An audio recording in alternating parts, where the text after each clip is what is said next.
pero bueno, pero nos tenemos fe, estamos trabajando fuerte para esto y queremos, y con la colaboración de Sí. todos aquellos turistas que ese día accedieron al cerro, bajaron el cerro y vieron personas incluso sospechosas, es muy probable que podamos tener esto. Pero, ¿por qué cree usted, gobernador, que alguien quiere prender fuego ahí? ¿Estamos con la historia de los mapuches o esto es otra cosa?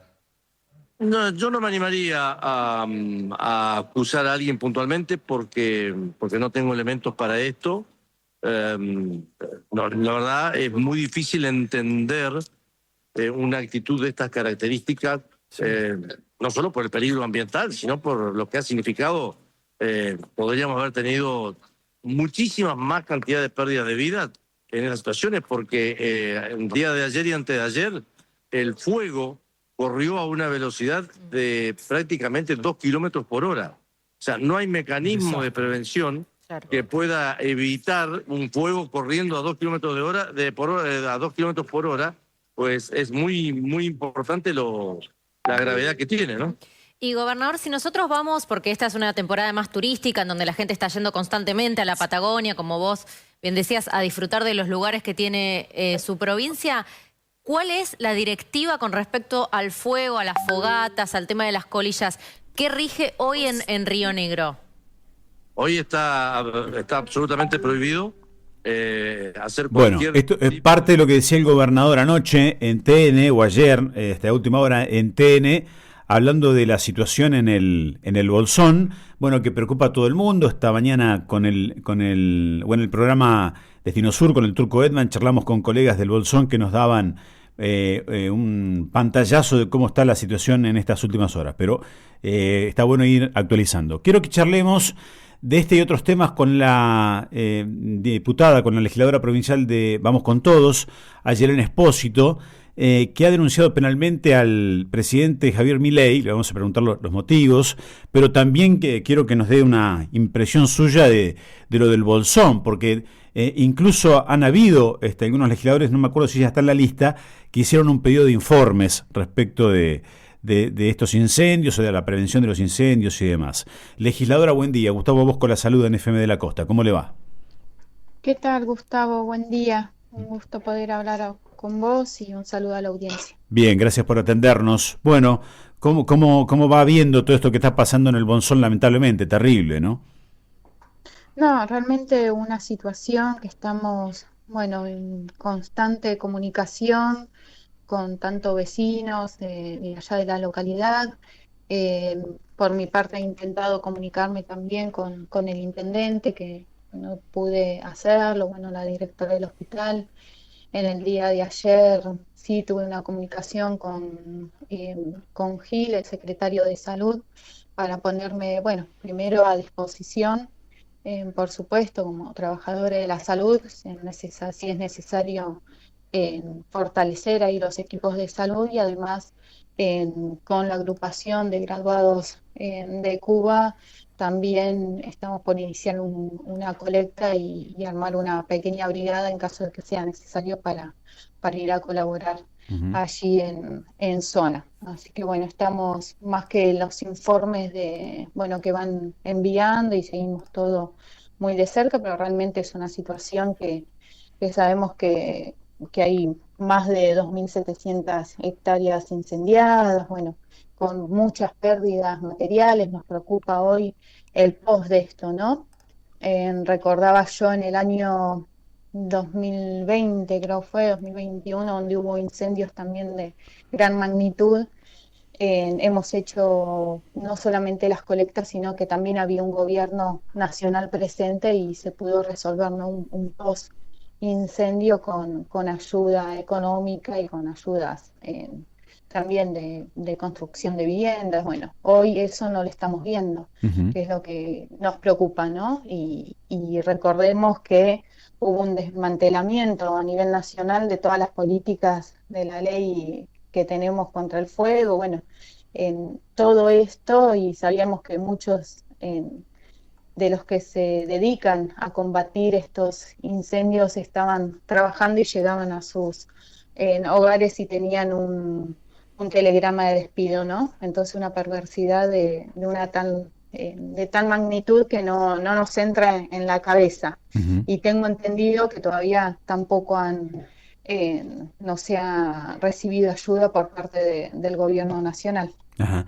Sí, no, parece que esto todavía no, de Nación no. Todo eso los motivó, legisladora, a pedir informe, o hacer un pedido de informes que fue muy criticado por Facundo López, que dijo: mientras miles de rionegrinos de nuestra zona andina se hunden en el dolor y la preocupación por los incendios, un puñado de legisladores de la oposición quiere aprovecharse políticamente de esta situación y entorpecer la labor del gobierno que está colaborando desde el primer momento en la región. ¿Qué le origina, qué piensa de esta respuesta de Facundo No, López? realmente uno hace nosotros como legisladores tenemos que tener la información. Imagínate, estamos, o sea, o ponele en mi persona, estamos tratando de tener una comunicación directa con parte del gobierno y que no responden. Entendemos que están obviamente y ponernos a disposición y es parte también de la tarea y la responsabilidad que tenemos, saber cuáles son, cuál es el presupuesto, cuánto, en todo, ¿no? Cómo se está accionando. Bueno, es parte de la responsabilidad también que tenemos de tener esa información eh, de primera mano, ¿no? Ujú. Entonces, bueno, se hizo ese pedido de informes y bueno, vamos a esperar si lo responden o no, pero mientras tanto seguimos accionando y ponernos a entera disposición, que es lo que debemos hacer y colaborar en lo que sea necesario. Ujú. Bien. Legisladora, la llevo al otro tema. La denuncia penal al presidente de la Nación. Cuéntele a la gente por qué lo denunció. Bueno, tiene a ver un poco que ver con esto que hablábamos recién, ¿no?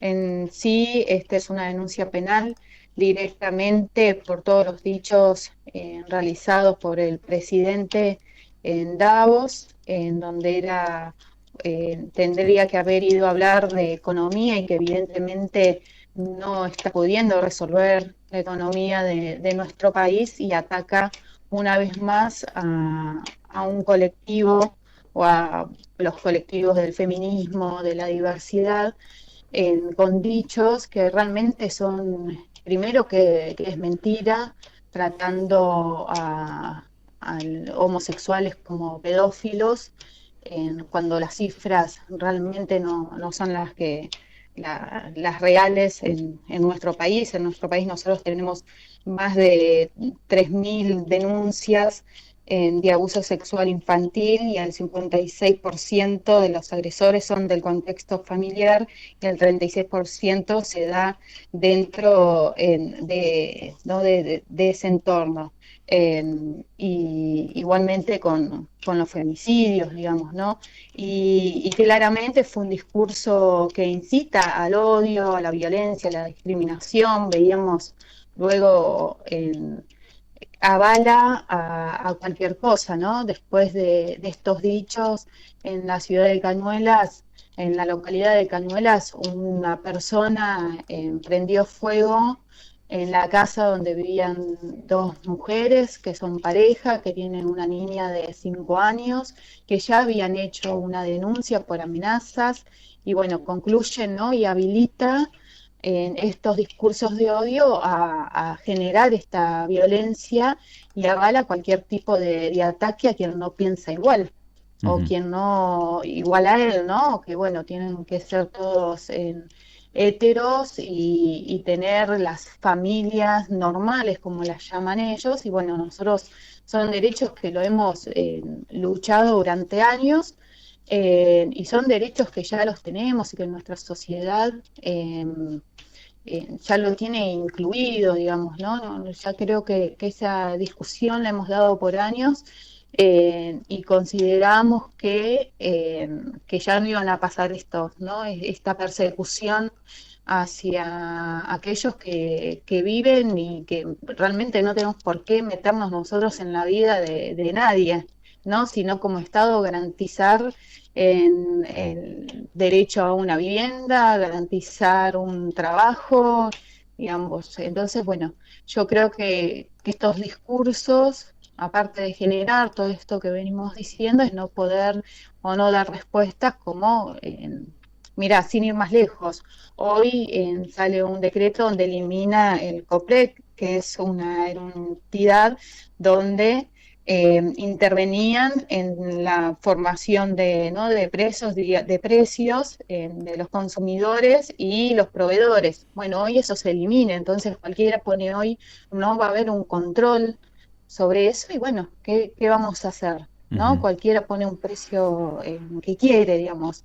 Entonces el alejamiento del Estado frente a estas cosas o los despidos masivos que siguen habiendo. La semana pasada en la dirección de vacunas hubo un 30% de los trabajadores despedidos, en las enfermedades, en la dirección que lleva adelante toda la prevención, la promoción y el tratamiento de enfermedades transmisibles como VIH, hepatitis B, sífilis, tuberculosis, también el 40% de los trabajadores despedidos. Bueno, todo esto van avanzando muy rápido. Y la marcha del día sábado realmente convocó a todos los sectores de derechos humanos, que fue convocado si bien fue convocado por el colectivo LGBT, la federación, nos sumamos todos.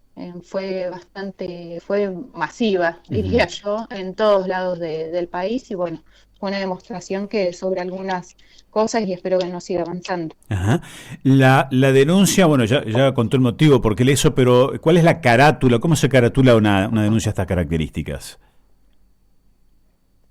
Por instar al odio, violencia y discriminación principalmente. Sí, que se ha investigado y bueno, que se tomen las medidas pertinentes. ¿Y eso se hace ante la justicia federal o ante dónde hizo ya la denuncia? Ante la justicia federal, sí. Bien. Sí, se realizó ante la justicia federal y ahora, bueno, esperar cómo sigue, digamos, el paso, ¿no? Que se tiene que hacer. Bien, bueno, legisladora, le agradecemos. ¿Puede haber, ya en su trabajo legislativo concretamente, estoy muy cerquita de las noticias, pero ¿puede haber alguna sesión extraordinaria antes de las ordinarias del 1 de marzo o no hay noticias al respecto todavía? No, quizás haya alguna, pero no tenemos la confirmación. Bien, bueno, le agradecemos el contacto, muy amable. No, gracias a ustedes. Hasta luego. Hasta luego. La legisladora Yelena Espósito, entonces, de Vamos con Todos, hablando en principio de los incendios del Bolsón, bueno, de ese pedido de informes que presentaron y luego de la denuncia penal que hizo contra el presidente Javier Milei.